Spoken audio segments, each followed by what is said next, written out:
여러분께 인사 한 말씀씩 해주시고 본격적으로 Q&A 시작할까요? 네. 안녕하세요. 불도저에 탄 소녀에서 혜영 역을 연기한 김혜윤입니다.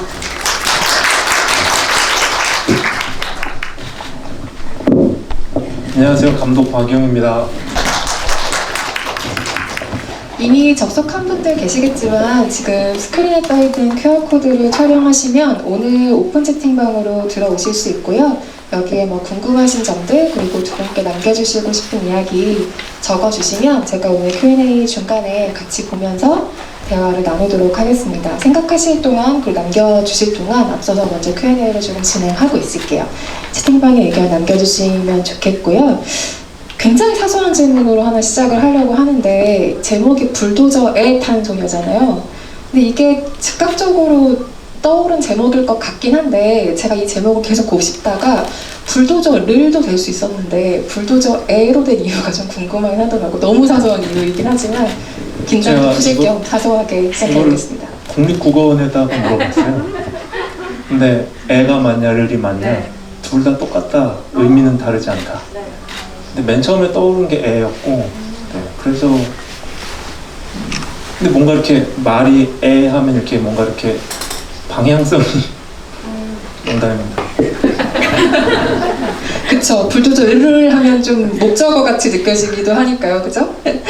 일단 도전적인 제목이라는 생각이 들었어요. 불도저에 탄 소녀라는 제목도 그렇고 뭔가 굉장히 화가 많이 나서 그대로 돌격해버리는 소녀의 이미지라는 점에서도 제목이 굉장히 어울리는 영화라는 생각이 들었는데 저는 시나리오에서 느꼈던 인상이 궁금했어요. 제가 시나리오는 보지 못한 상태이기 때문에 이게 어떤 톤으로 쓰인 시나리오였을까가 굉장히 궁금했는데 그림이 잘 그려지는 시나리오였을 것 같기도 하고 한편으로는 영화처럼 그냥 직설적인 느낌이라 그림은 좀 상상이 안 되는 오히려 글로 좀 잘 읽히는 느낌이었을 것 같기도 하다는 생각을 계속 하면서 영화를 봤거든요. 시나리오는 좀 어떤 톤에 가까웠어요? 저는 제가 생각하고 제가 느꼈던 시나리오를 읽었을 때 느꼈던 그런 분위기가 영화에 다 이렇게 드러났던 것 같고 그리고 굉장히 혜영이가 사실 대사가 거의 많이 없어서 거의 욕이 전부 그래서 대사나 어떤 그런 혜영이의 그런 대화들로는 캐릭터가 그렇게 이렇게 명확하게 그려지진 않을 수 있는데 그 지문들이 엄청 세세하게 잘 적어주셔서 그래서 어떤 분위기를 이렇게 느낄 수 있었어요. 시나리오를 본 지 좀 오래되긴 해서 기억이 안 날 수도 있지만 혹시 기억나는 지문의 종류가 있어요? 어떤 식으로 세세하게 좀 써 있었는지?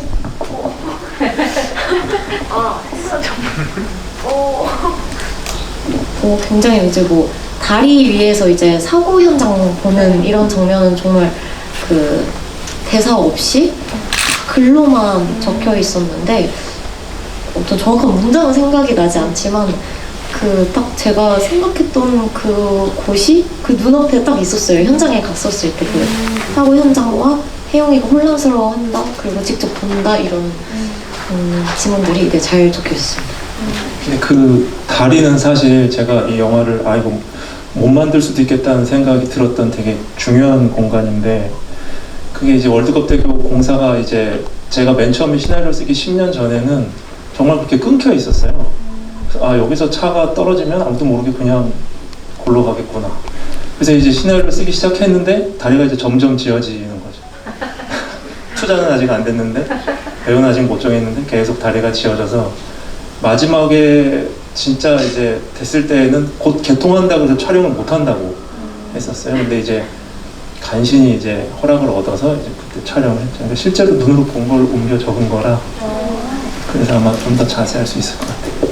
정말 뜻하지 않게 서울의 도시개발 과정과 함께 이 영화의 시나리오가 진행이 된 셈인데 사실 감독들이 시나리오를 쓰고 연출의 과정을 생각할 때도 배우의 합류에서 어떤 것이 달라질까 혹은 어떻게 의미가 조금 더 풍성해질까까지는 상상하지 못하죠, 대부분. 그래서 이 영화의 각본을 쓰고 생각할 때까지만 해도 배우의 합류 이후의 상황까지는 아마 생각하지 못하셨을 거란 생각이 드는데, 보통 배우가 캐릭터로 합류를 하게 되면 조금 더 구체성을 확보를 하게 되죠. 이 사람이 직접 들어가서 연기를 하니까요. 각본을 쓰고 혼자 구상을 좀 하실 때보다 김혜연 배우가 혜영을 연기하면서 이 캐릭터가 조금 더 뚜렷해지거나 내가 상상하지 못했던 방향성이 생겼거나 하는 점이 혹시 있을까요? 제가 이제 보통 이렇게 독립영화는 사실 장르가 명확하지 않잖아요. 보통 그냥 드라마라고 얘기를 하죠. 근데 어떤 평론가께서 이 영화를 인천 느와르라고 하셨더라고요. 그러니까 맞아요. 그러니까 이렇게 어두운 이야기였죠. 처음에 나온 이 아이도 그렇고, 이제 뭐 포스터나 아니면 이제 뒤에 가서 이제 막 거대한 사건들이 벌어지니까 이야기가 마치 밝고 뭔가 통쾌하고 사이다 같은 그런 영화일 것 같지만 사실은 처음부터 끝까지 계속 어두운 이야기예요. 근데 이거를 보게 하는 게, 만약에 이제 배우가 그냥 이런 영화에 흔히 나올 것 같은 그런 좀 이렇게 어둡고 무겁기만 한 배우였으면 아마 이렇게 영화가 완성되지 않았을 것 같아요. 김혜연 배우가 오면서 이제 이 영화를 선택하게 되면서 영화 자체의 톤이 볼 수 있는 형태로 되지 않았나, 그런 디테일을 획득하지 않았나 생각합니다. 감독은 현장에서 이 영화를 보는 가장 최초의 관객이기도 하죠. 뭐 편집 과정에서 본 것들이 좀 잘라나갈 수는 있지만 어쨌든 배우의 연기를 통해서 그 본인이 상상했던 씬이 아주 구체화되는 첫 번째 과정을 보는 첫 번째 관객이기도 한 셈인데, 그렇기 때문에 모니터 뒤에서 창작자들은 굉장히 잊을 수 없는 순간들을 많이 경험한다는 생각도 들거든요. 그 순간이 아주 많으시겠지만 모니터 너머에서 배우 연기를 보고 정말 짜릿해지는 순간들이 있잖아요. 아주 많으시겠지만 어느 장면을 대표적으로 좀 꼽고 싶으세요, 감독님? 솔직히요? 솔직한 버전과 뭔가 클린한 버전을 들어볼까요? 저는 솔직히 현장에서 더 해줬으면 좋았어요. 그러니까 보면서 혜연 씨 보시면 알겠지만 와, 저렇게 연기를 할 수 저기까지 가는구나 싶은 그 장면들 속에서도 계속 감독의 마음은, 제 마음은 조금만 더 질러주고 조금만 더 표현해주고 이걸 원했죠. 근데 되게 인상적이었던 거는, 뭐 짜릿한 건 아니지만, 이건 이제 영화 감상을 좀 해칠 수도 있는데 그 마지막에 불도저가 이제 막 밀어붙이고 막 이렇게 막 악을 쓰기 직전에 그 표정 있잖아요. 악을 막 지르는 그 표정에서 사실 불도저가 이렇게 흔들려야 되는데 그게 사실 잘 안 흔들렸어요. 너무 커가지고. 그 밑에서 연출팀이 막 의자를 잡고 흔들고 막 했는데 이렇게 이런 느낌이 아니라 이렇게 전체적으로 이렇게 그냥 보시면 알겠지만 그 클로즈업에 잡힌 그 얼굴에서 조금만 거짓이 있어도 안 되니까 그게 되게 신경이 쓰였는데, 근데 이제 소리를 지르라고 해놓고선 전 멀리서 모니터로 보는데 그 불도저 바가지에 되게 건장한 저희 스태프들 3명이 올라타서 이렇게 흔들고 있는 거예요. 엄청 심각하게 막 눈물이 맺혀서 소리를 지르려고 하는데 앞에서는 이렇게 박자 맞춰서 흔들고 있는 게 되게 웃겼죠, 저는. 그걸 바가지라고 하나요? 이 사업 같은 그 부분을? 공식 명칭은 아닙니다. 아니, 그러면 그 상황을 생각해보면 배우에게는 진짜 이게 좀 힘든 상황이었겠네요. 앞에서 타고 이렇게 흔들고 있는 사람들이 보이는 상황인 거잖아요, 그 연기를 할 때는. 연기 천재죠.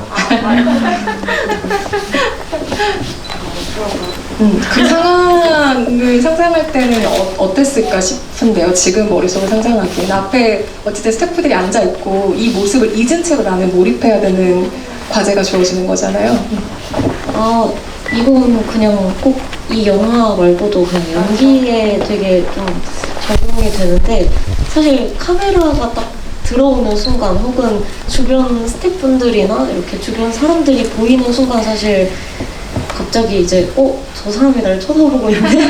부터 시작해서 이제 저 렌즈가 나를 향하고 있네? 이렇게 되면 굉장히 좀 긴장도 많이 되고 갑자기 이제 그 배우로서의 캐릭터가 아니라 어떤 김혜윤이라는 사람으로 이제 느껴지니까 그래서 좀 뭐랄까 그쪽을 보고 있지만 안 보는 척 그 뒤에 너머를 보면서 약간 매직아이 하듯이. 네네네 네 그렇게 하면 음.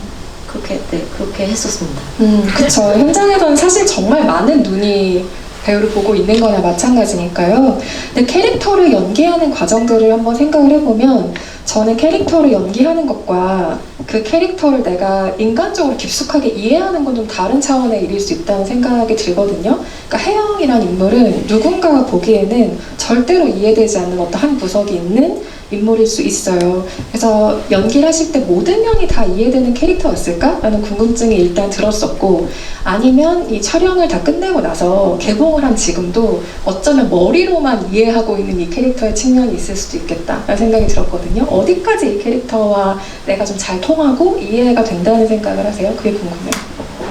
저는 이 시나리오를 읽었을 때는 굉장히 그냥 제가 느끼기에 굉장히 무서운 친구고 실제로 혜영이라는 인물이 제 옆에 있거나 뭐 친구라면 왜 다가가지 못할 것 같은 존재이다라고 그냥 생각을 했었는데 막상 그런 혜영이가 있는 옷을 입고 그리고 정말 그런 문신을 하고 그러고 이제 딱 현장에 놓였을 때 이해가 되더라고요. 이 모든 주변 인물들이 나한테 불친절하고 이런 그 어른들의 눈빛과 그 말투와 이런 게 정말 그 상황에 딱 놓여지니까 아 혜영이가 이래서 굉장히 좀 분노가 찰 수 있었고 이래서 더더욱 해적이를 지키려고 했구나 이런 게 현장에서는 이해가 되더라고요.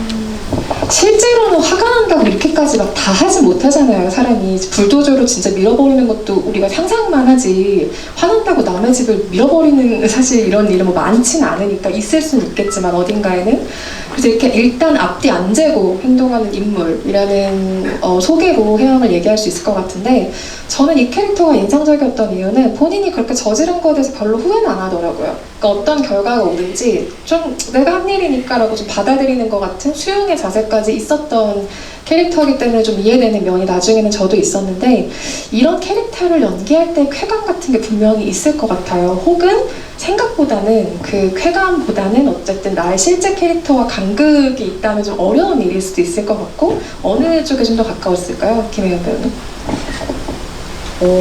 좀 저는 찍으면서 사실 대리 만족을 했고요. 실제로 다 해보지 못하는 그런 어떤 분야의 표출이다 보니까 정도가 그래서 좀 대리 만족을 하면서 했었고 한편으로 또 하면서도 이렇게까지 저질러도 되나 싶었던 건 정말 모든 어른들께 반말을 이렇게 하는 그런 게 좀 처음에는 굉장히 좀 낯설었는데 하다 보니까 되더라고요. 네. 영화 속에서 악역 캐릭터를 만드는 것에 대해서 한번 얘기를 해볼까 해요. 요즘에 저는 영화들을 보면서 어떤 생각을 하냐면 물론 그게 좋은 결과를 낳는 경우들도 있지만 악역에게 정말 많은 사연을 주려 한다.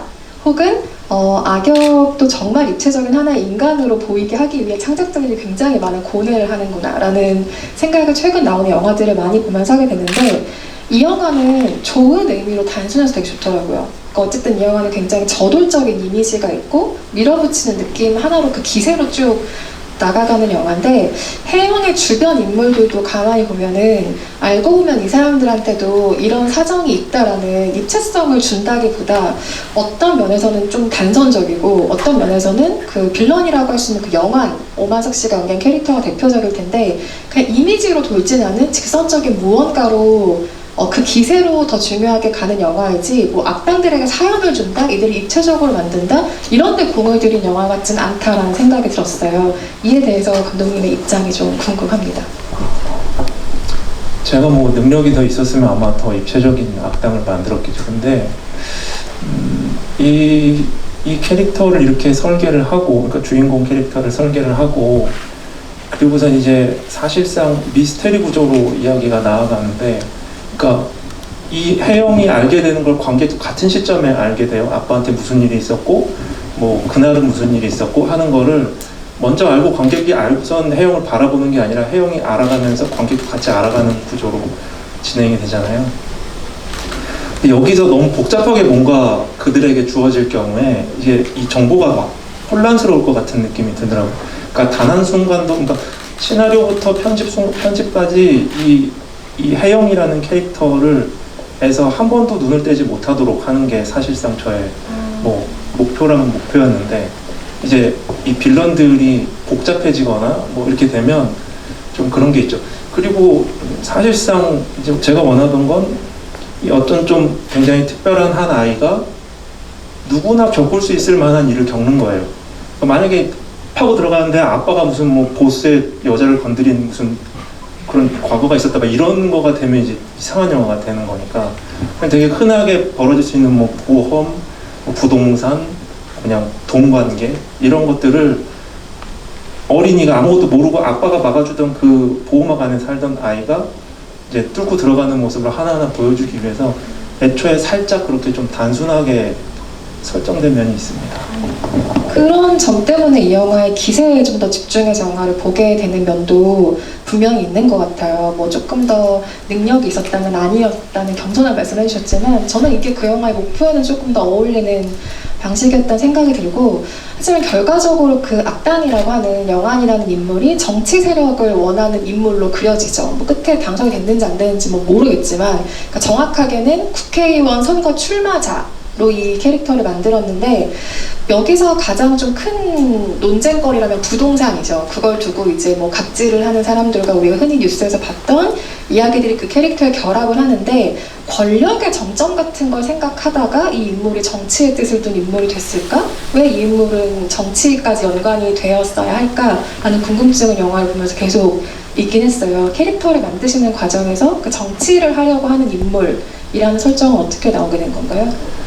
그러니까 사실 제가 설정한 이 악당은, 오늘 되게 가벼운 말씀만 드리려고 그랬는데 되게 무겁게 악당은 그냥 그 악당 자체로 악당인 사람 말고 그 사람 때문에 그 주변의 욕망이 일깨워지는, 그 욕망이 말하자면 대변되는 누군가예요. 그래서 이모부나 이모나 뭐 그 주변에 많은 사람들이 계속 얘를 포기하라고 하는 게 내 이익 때문이잖아요. 그 사람의 이익이 아니라.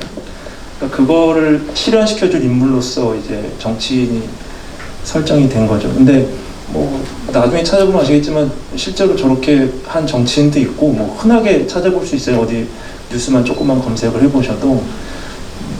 그래서 굉장히 자연스럽게 정치인으로 귀결이 됐습니다.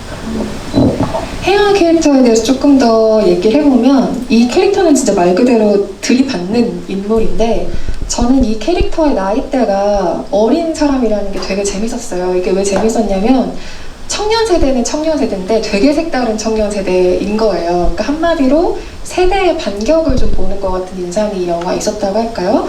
그러니까 뭐 19살, 20살 이때 넘어가는 세대는 영화에서 그려질 때 사실은 기성세대가 보통 망쳐놓은 무언가, 혹은 기성세대가 이미 만들어놓은 사회적 틀 안에서 되게 고통받고 그 안에서 뭔가 해결하려고 노력하지만 잘 되지 않고, 이런 식의 모습으로 최근에 영화들에서 많이 그려졌던 것 같은데, 여기서는 청년 세대가 들이받아버리잖아요. 결론이 뭐 똑바로 나지는 않다고 하더라도 일단 들이받는 청년 세대의 모습이 있다는 거죠. 그래서 김혜연 배우가 지금 20대이시잖아요. 그러니까 20대로서 이 서사를 바라보면 되게 신선함 같은 게 있었을 것 같아요. 왜냐면 20대 배우들이 느끼는 어떤 서사의 한계라고 하면 제가 방금 말한 것들도 은연중에 느끼실 것 같거든요. 기성세대가 만든 뭐 안에서 청년세대가 무언가를 할 수 없는 무력감을 주는 서사가 오히려 많다는 거. 그래서 이 이야기가 주는 통쾌함 같은 것들이 있었을 것 같아요. 젊은 세대로서 느끼는.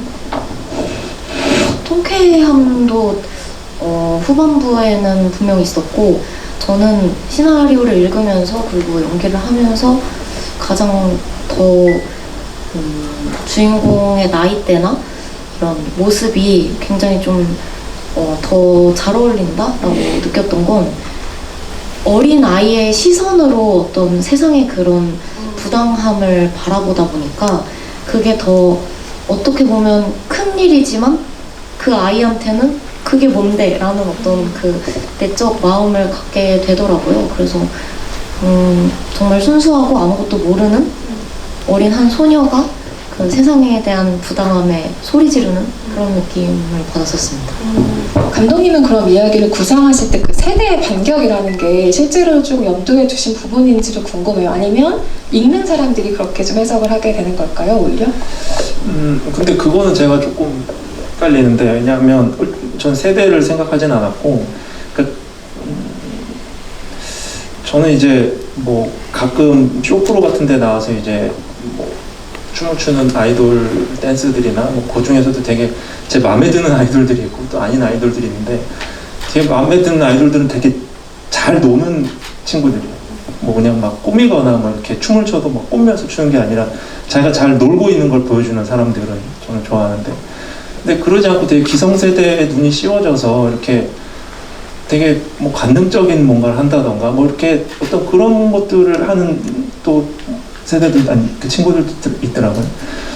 근데 그런 것들을 다 빼내고 그냥 자기 자체로 존재하는 친구였으면 좋겠다. 그게 제가 해영을 만들 때 했던 생각이고, 따로 그렇게 세대 반격 이런 거는 잘 모르겠어요. 세대의 결로 저는 이 영화를 읽다 보니까 또 어떤 점이 인상적으로 보였냐면, 미안하다는 얘기를 아무도 안 하잖아요. 어른들은 이 친구에게 아무도 미안하다는 얘기를 안 하는데, 사실은 잘못했으면 미안하다고 말하는 게 되게 상식적인 거잖아요. 하지만 상식선에, 뭐 물론 혜영도 상식적이진 않고 서로 쌍방에 상식적이지 않은 행동들을 하는데, 근데 어쨌든 여기서 혜영에게 유일하게 미안하다고 말하는 건 어쨌든 또래 세대인 거예요. 그 친구도 물론 사실을 말하지 않았었다라는 잘못 같은 게 있긴 하지만, 그래서 그게 앞선 세대, 그러니까 기성세대가 건네는 사과가 아니라 또래들끼리 그 사과를 주고받고 이해하는 이 과정도 저는 굉장히 인상적으로 보였는데, 그 기성세대 중에 아무도 혜영에게 사과하지 않는다라는 것도 시나리오에서 염두하신 부분인지도 궁금해요. 아니면 이건 역시 제가 그냥 읽어낸 하나의 부분일지요. 네. 네. 그것도 세대 구분을 떠나서 그 캐릭터 자체는 제가 그 배우 이휘종 배우한테 부탁을 할 때도, 당신은 이 영화에서 유일하게 사과를 하는 사람이다. 그리고 나는 그 사과를 받아야겠다. 그러니까 굉장히 중요한 사람이니까 잘 부탁한다고 제가 말씀드렸고요, 그분한테는. 여기서 이 친구를 그렇게까지 몰아세우는 어른들이 아무도 사과를 하지 않는다는 거가 저한테는 중요한 의미가 있는 거였고, 그래서 누군가는 사과를 했으면 좋겠다. 그게 이제 읽으신 대로 다행히 젊은 친구였죠. 네, 그런 의미는 있습니다. 앞으로 청년세대의 영화들이 또 어떤 방식으로 나올지 모르겠지만 좀 이렇게 저돌적인 서사를 많이 보고 싶기는 해요. 더 이상 그들이 뭐 생활고에 너무 힘들어하다가 뭐 배달 알바를 하다 사고를 당하는 그런 이야기 말고, 뭔가 조금 더 새로운 에너지로 무장된 영화들이 많이 보고 싶던 찰나에 이 영화가 그래서 굉장히 제가 반갑게 느껴졌나 봅니다. 그래서 결국에는 정말 불도저로 다 밀어버리는 대담한 짓을 혜영이 하는데, 저는 사실 이 영화를 처음 볼 때 설마 밀겠어? 불도저 저렇게 한다고 진짜 밀까? 이런 생각은 정말 다 밀어버리더라고요. 근데 두 번을 밀죠. 그러니까 자기가 나고 자랐던 그 집을 밀어버리고, 그 다음에 영화의 집에 가서 그 집을 뭐 전체를 무너뜨리진 못했지만 어쨌든 일부를 무너뜨리는 시도를 감행을 하는데, 저는 그 중국집을 밀어버리는 게 좀 더 인상적이었어요. 왜냐하면 남의 손으로 여기를 무너지게 두지 않겠다. 무너질 거면 내 손으로 여기를 다 망가뜨리겠다라는 어떤 의지가 보인 장면이라고 생각했는데, 또 인상적이었던 건 다른 영화의 기본적인 톤앤매너였으면 거기서 아마 혜영이 눈물을 좀 보였을 거예요. 그런데 이 영화는 절대 그런 표정을 보여주지 않죠. 그 묘사에 대한 생각도 좀 궁금해요. 배우는 절대 울지 않고 그 불도저로 자기가 살던 곳을 꿋꿋하게 밀어버리는 그 혜영의 장면이 어떻게 생각이 됐어요? 가장 1차원적으로는 혜영의 집을 무너뜨리는 게 끝이 아니고 다음 일이 있으니까. 더 큰 일을 도모하기 위해. 근데 지금 여기가 문제가 아니고 진짜 최영한 집 가야 되니까 이제 거기서 어떻게 해야 되지? 이게 사실 가장 1차원적인 생각이었고요. 회장님 집 가야지, 이게 정말 제 1차원적인 생각이었고, 사실 저도 그 장면을 찍으면서 엄청 많이 눈물이 나오려고 했었어요. 굉장히 감정이 좀 너무 이렇게 주체가 안 될 정도로 왔었는데, 정말 이게 지금 아까 말씀해 주신 것처럼 그냥 내 손으로 여기를 무너뜨려야겠다. 정말 이 생각 하나인 거지.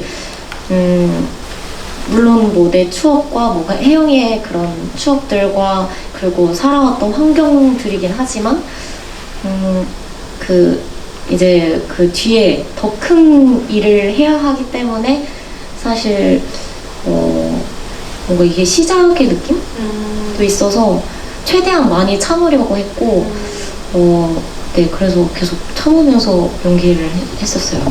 최종 보스를 만나러 가기 전에 레벨의 어떤 단계 느낌 같은 게 있었군요. 근데 이거를 그 촬영 상황의 어떤 현장의 상황으로 생각을 해보면 한 번에 잘 밀어야 되는 부담이 있는 거잖아요. 그러니까 이게 한 번 부서지면은 다시 뭐 굳혀서 촬영을 할 수는 없으니까 그 한 번에 쫙 잘 밀어야 되는 그 부담도 상당하지 않았을까. 만약에 내가 배우라면 그게 굉장히 떨렸을 것 같다는 생각을 그 두 번의 부수는 장면으로 저는 했는데 실제로는 어땠어요?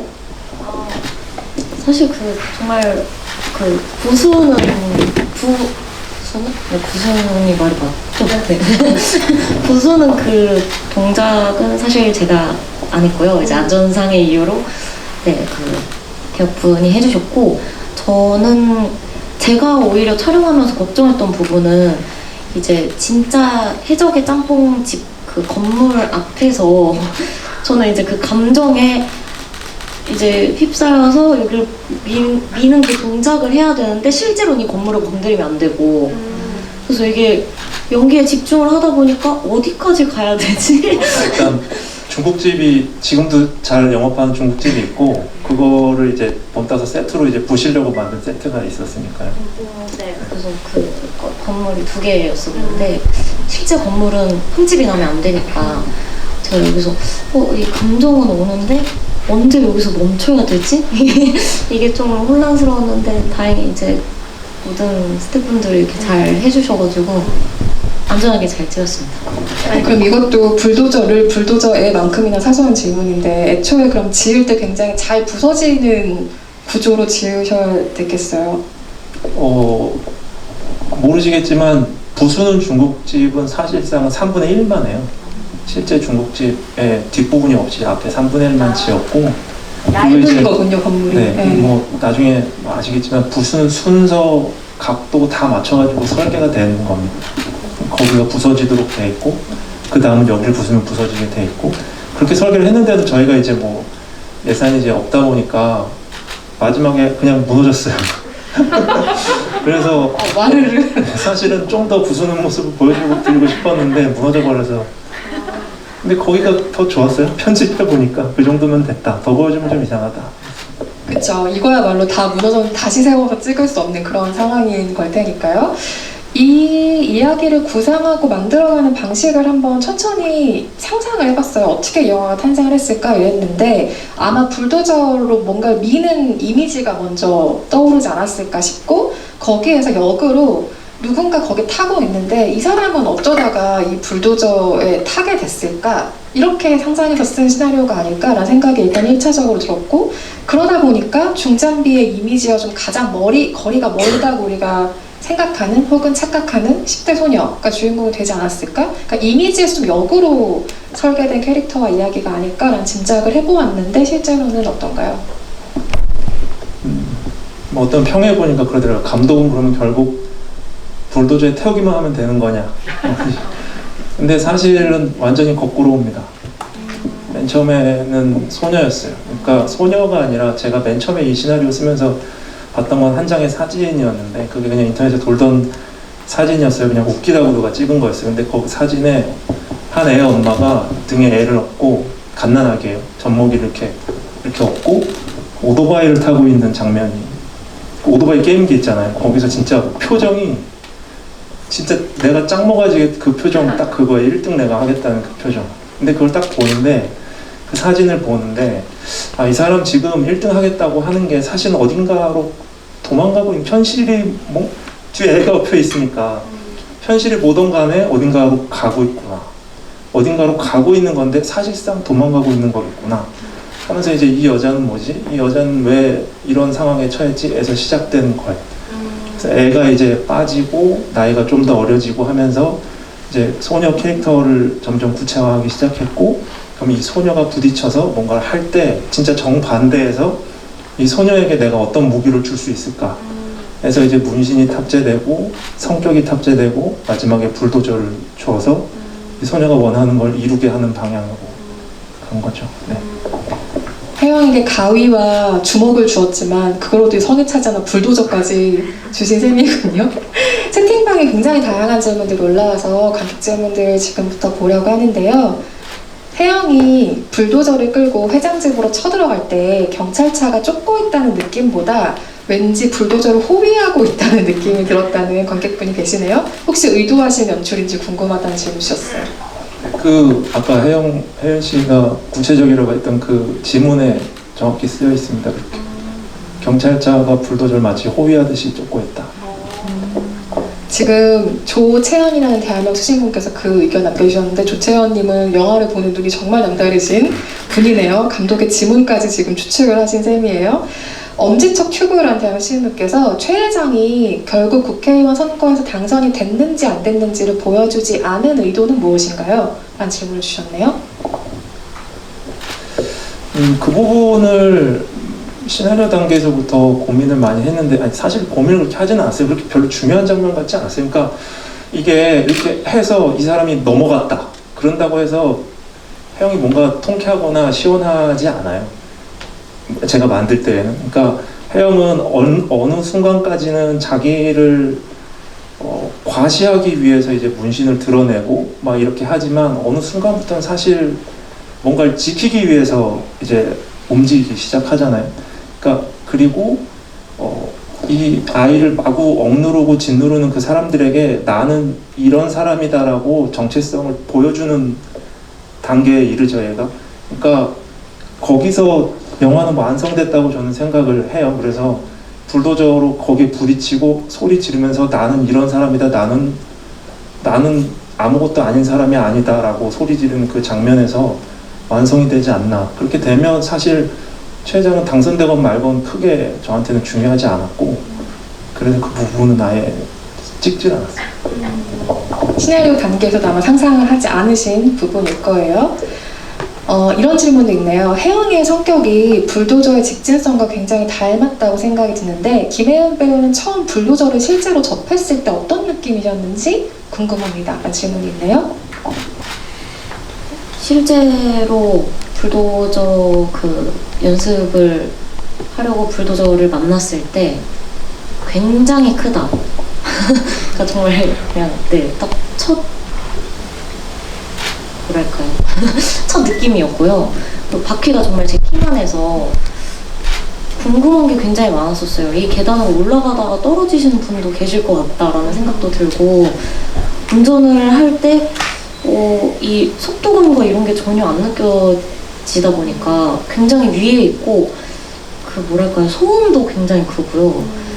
그래서 내가 지금 어느 스피드로 달리고 있는지도 모르겠고 어디를 얼만큼 왔는지도 잘 모르겠어요. 이 정도면 공간 감각이 없는 거일 수도 있는데 우선 제 첫 느낌은 굉장히 크고, 그리고 굉장히 위압감이 느껴진다, 굉장히 무섭다, 이런 느낌이었었어요.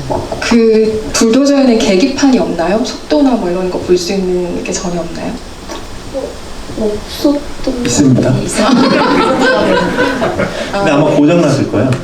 네, 그냥 빵 이렇게, 어차피 그걸 안 보니까 그분들은, 일하시는 분들은 네, 속도계에서 그냥 고장나서 이렇게 영해가 있었던 기억이에요. 사실 아내가 굉장히 바빠요. 그럴 것 지금 같아요. 조금 이렇게 어떤 본인 방어를 하자면 핑계를 대자면, 거기 아내가 굉장히 그 단순한데 그 바가지를 들고 내리고 그리고 뒤집고 이렇게 다시 올리고, 이게 그냥 버튼 2개가 있거든요. 그래서 기어 2개로 그냥 이렇게 하면 되는데, 이걸 동시에 다 해야지 딱 그 기술자분들이 하시는 그 모습이 나와서 안에서 저는 굉장히 바쁘게 해서 계기판을 찾지 못했다. 네, 변명입니다. 아니, 안 그래도 제가 그 경찰차 호위하는 것 같은 느낌을 받았다는 그 관객 의견 주신 그 장면을 보고 저는 무슨 생각을 했냐면, 어쨌든 불도저가 속도감이 속도감이 좋은 차는 아니잖아요. 그러니까 이게 막 카체이싱 하듯이 찍을 수는 없단 말이에요, 영화를. 근데 어쨌든 불도저가 그 회장 집으로 쳐들어가는 장면 자체는 굉장히 비장한 느낌을 줘야 하고, 하지만 실제로 속도는 굉장히 안전한 느낌으로 막 갔을 것 같고, 이 장면에 그런 박진감을 주기 위한 감독의 고민이 만만치 않았겠다 이런 생각도 사실 전했어요. 이게 속도감이 좋은 차가 아니다 보니까 실제로 연출하셨을 때 고민이 되셨던 부분인지도 갑자기 추가로 궁금해지네요. 저는 근데 그 장면이 약간 뭐랄까 뭐 유머가 좀 들어갔으면 좋겠다랄까 그런 느낌이었어요. 그러니까 그렇게 천천히 막 가고 있는데 경찰들이 오물쭈물 그 나중에 이제 그렇게 셋이 호비하는 것도 그렇지만 코너 꺾어서 이렇게 언덕 올라갈 때 그 뒤에 보면 경찰차들이 막 먼저 앞으로 가려고 막 지들끼리 막 이렇게 움직여요. 그러니까 그런 거 보면서 웃기네. 그러면서 그냥 했지 뭐 박진감을 막 주고 싶은, 사실 그 박진감은 여러분이 이제 아시겠지만 혜영 얼굴에서 나와요. 그러니까 뭐 옆에서 막 뭐라고 하는 건 그냥 다 나중에 음악 없이 화면 끄고 보시면 되게 천천히 다 움직이고 있고, 그 박진감은 이 여기까지 쌓아온 그 감정이 혜영 얼굴에서 다 보이고 있어서 계속 유지가 되는 것 같아요. 그러니까 뭐 그걸 노렸다고 하면 노렸다고 할 수 있죠. 이어서 혜영에 대한 질문들이 또 올라오고 있는데요. 해피엔딩이라는 대학원 쓰시는 분께서 혜영이는 동생인 혜정이를 제외하고 아빠를 포함해서 아무에게도 친절한 모습을 보여주지 않는데 이 화와 분노의 원천은 뭔가요? 라는 질문을 주셨네요. 왜 이렇게 화가 나 있나요? 라는 질문과 마찬가지죠. 제가 봤을 때는 제가 더 지켜야 하는 것이 있기 때문에 혜정이라는 제 그 동생을 지켜야 하는 게 확실히 있고 너무 뚜렷하게 있기 때문에 아무래도 그 보호하려고 다른 사람들한테 뭔가 강한 모습을 보인 게 아닌가 싶습니다. 이것도 사소한 질문이긴 한데 용문 씨는 언제 어떤 이유로 했을지 혹시 상상해 보신 적이 있어요? 저는 그냥 제 개인적으로는 아마 엄마가 이제 죽고 나서 내 약점이나 이런 어떤 내가 더 강해져야겠다. 그리고 혜영이의 엄마가 유언을 남겼었잖아요. 혜정이를 잘 보살펴라 라는 얘기를 듣고 더 강해져야겠다라고 생각을 해서 하지 않았을까 싶습니다. 감독님 혹시 첨언하실 얘기가 있나요? 아니 없습니다. 혜윤이 눈동자의 다이빙이라는 낭만적인 대학명을 하신 분께서 혜연이가 아빠를 보내면서 고생하셨어요 라고 말하는데 아빠를 용서한다는 의미로 받아들여도 될까요? 라는 질문을 주셨네요. 네, 저는 제가 촬영하면서 그리고 연기하면서 딱 그 생각이었어요. 뭔가 정말 진짜 수고를 했고 고생을 했다라는 의미도 들어있겠지만 가장 큰 저의 어떤 서브 텍스트는 이제 용서하겠다, 도와주겠다, 어떤 이 모든 그 분노, 이런 아빠에 대한 어떤 쌓였던 오해들을 풀겠다 이런 그런 감정이었습니다. 지금 생각해보면은 이름들이 되게 재밌어요. 그쵸? 아빠 이름은 구본진이고 혜영은 성까지 붙이면 구혜영이 되는 거잖아요. 이게 어떻게 보면 말장난 같은 거죠. 뭔가를 구혜영이라는 이런 뜻도 있는 거고. 그러니까 이름을 지으실 때 혹시 감독님 특별한 생각이 있으셨어요? 아니요, 이름은 지난번에 한번 말씀드렸는데 이름은 사실 만들 때 제일 쓸데없이 시간이 많이 들어가요. 아무 의미도 없고 다 없는데 그래서 그냥 주변 사람들 이름을 쭉쭉쭉 뽑아서 쓰죠. 근데 쓰다 보니 구본진은 본전 생각이 자주 나는 사람이에요. 혜영은 이제 제 대학 동기 중에 좀 이렇게 억센 친구가 하나 있었는데 그래서 혜영으로 시작했는데 구혜영 되니까 구혜영이 되네. 이렇게 하면서 잘 맞아 들어간다 두자. 그래서 이제 가게 됐죠. 주인공 이름 짓는 과정들이 궁금하실 텐데 정말 대부분의 감독들이 이렇게 이름을 짓습니다. 그래서 휴대폰을 열어서 연락처를 뒤지는 일부터 시작을 하는데요. 이렇게 창작하시는 분들이 아주 많습니다. 혜영의 문신에 관련된 질문들이 또 이어서 오고 있는데요. 은혜미라는 대학을 쓰신 분께서 아무래도 혜영의 문신이 강렬해서 팔토시를 벗을 때마다 좀 집중하면서 봤는데요. 혜영이가 용기가 필요하거나 강해 보여야 할 때 팔토시를 벗는 모습을 본 것 같습니다. 그런데 최영한의 선거 요새에서 뺨을 때리는 장면에서 보니 혜영이가 팔토시를 벗을 만도 한데 벗지 않더라고요. 혹시 감독님께서 의도가 있으셨는지 궁금합니다. 라는 질문을 주셨어요. 그게 이제 거의 정신이 나간 상태죠. 네. 그걸 해서 하겠다는 것도 사실 의식적인 행위인데 이제 그 정도까지 가지 않은 거예요. 그러니까 그 정도를 이제 넘어선 거죠. 그래서 이제 그런 걸 자각하지 못한 상태로 가는 장면이죠. 눈썰미가 되게 좋게 보셨는데 다 어떤 의도가 있고 명확하게 벗는 장면이 있는데 그 장면에서만 이제 그걸 벗지 않죠. 불도저를 탄 김혜윤 하트 대화하시는 분께서 여러 가지 여쭤보셨는데 이 중에 하나만 질문을 드려볼게요. 혜영이 자신의 이름보다 구본진 씨 딸 혹은 구본진 씨 보호자로 많이 불리잖아요. 그 보호자라는 말을 들었을 때 혜영의 감정이 정확히 어땠을지 궁금합니다 라는 질문을 주셨어요.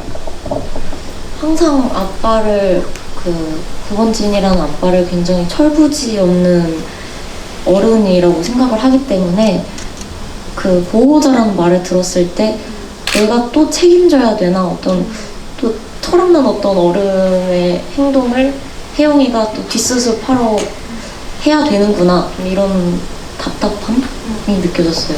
그러니까요. 그 단어가 되게 묘하더라고요. 그러니까 어디에서도 사실 제대로 된 보호를 받지 못하고 있는 남매인데 어딜 가면 누구누구 보호자로 불려야 되는 상황이 굉장히 아이러니하게 느껴지기도 하죠.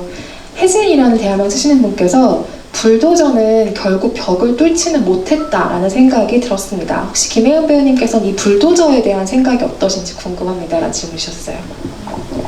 제가 생각하는 불도저의 의미는 혜영이의 어떤 감정의 크기와 감정의 상태를 표현한 존재인 것 같고 혜영이의 그 성격이랑 굉장히 비슷한 또 존재인 것 같아요. 굉장히 한 가지 일에 몰두하면서 다 밀어버리는 이런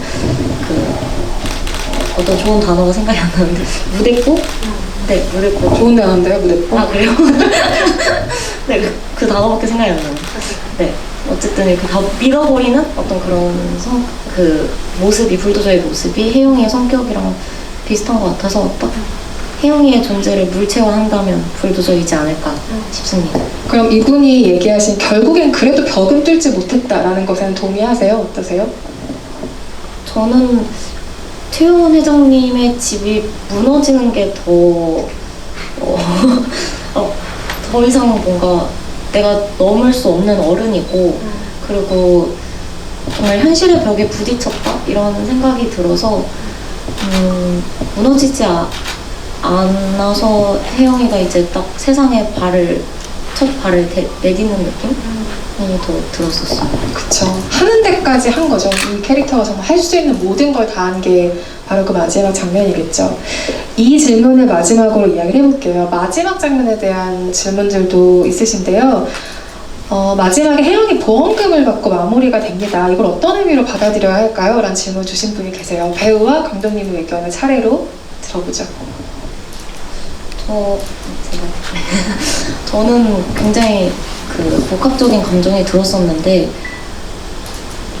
얼떨떨하기도 하고 상황 파악이 안 되면서 좋은 건지 나쁜 건지 그리고 어떤 의문투성이 그런 감정으로 연기를 했었고 실제로 연기를 하면서 그 화면에 그 거의 막바지쯤에 정말 그 마지막 장면을 촬영을 했는데 보험금의 이름이 그러니까 그 금액들이 이제 뜨고 전화를 받고 이렇게 하다 보니까 정말 얼떨떨하더라고요.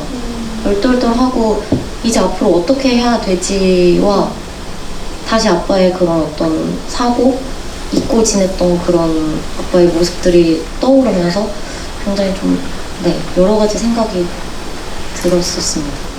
그 복잡한 마음이 그 표정 안에 잘 드러나기도 하죠. 감독님은 그 엔딩을 쓰시면서 어떤 고민들을 좀 하셨어요? 사실 처음은 너무 애를 괴롭혔다. 보상을 주자. 퀘스트를 처치한 인물에게 무언가를 주자. 오케이, 넌 성공했으니까 이건 받아라. 근데 이제 써놓고 이제 계속 읽고 뭐 하다가 보니까 이게 아니구나. 이게 배우한테 나중에 얘기할 때는 이렇게 얘기해야겠다고 정리한 거는 아빠한테서 선물이 도착했는데 세상에서 가장 받기 싫은 선물이었다.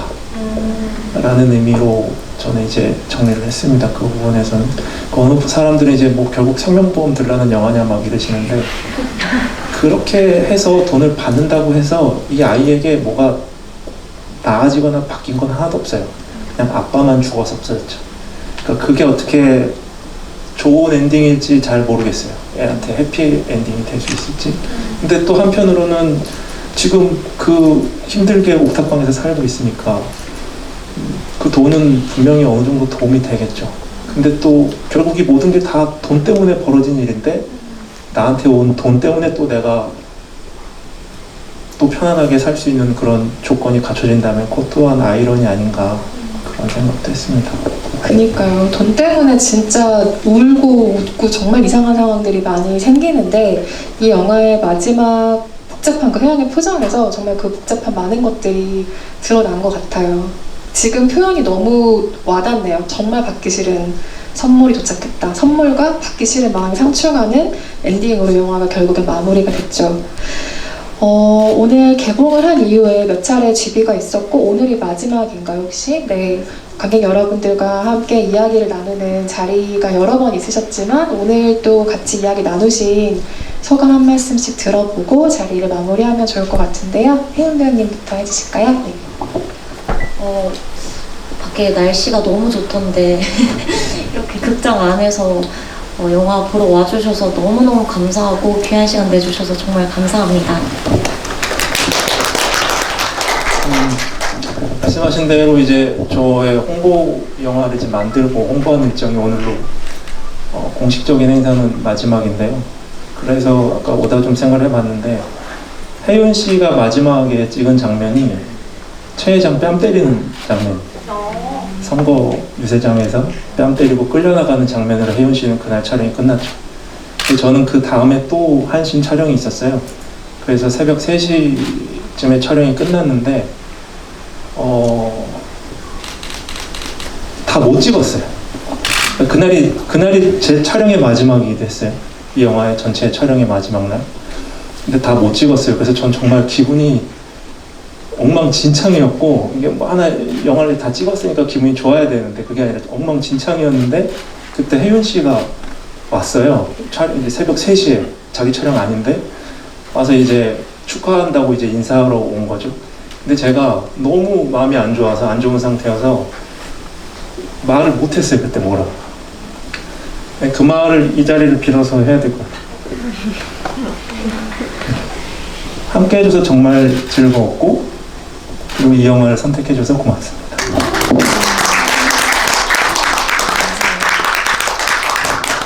영화를 봐주셔서 고맙습니다. 너무 아름다운 마무리네요. 요즘에 함께해서 더러웠고 다신 보지 말자는 말만 굉장히 많이 유행처럼 들었는데, 네, 두 분의 따스한 이야기로 마무리할 수 있어서 좋았고요. 한국 영화 안에서도 그 독립 영화들이 줄 수 있는 독특한 에너지들이 분명히 있다고 생각해요. 그래서 좀 투박하더라도 혹은 너무 직설적이더라도 하고 싶은 이야기를 끝까지 밀고 나가는 패기는 굉장히 중요하다고 생각합니다. 그 점에서 저도 굉장히 반가운 영화였고요.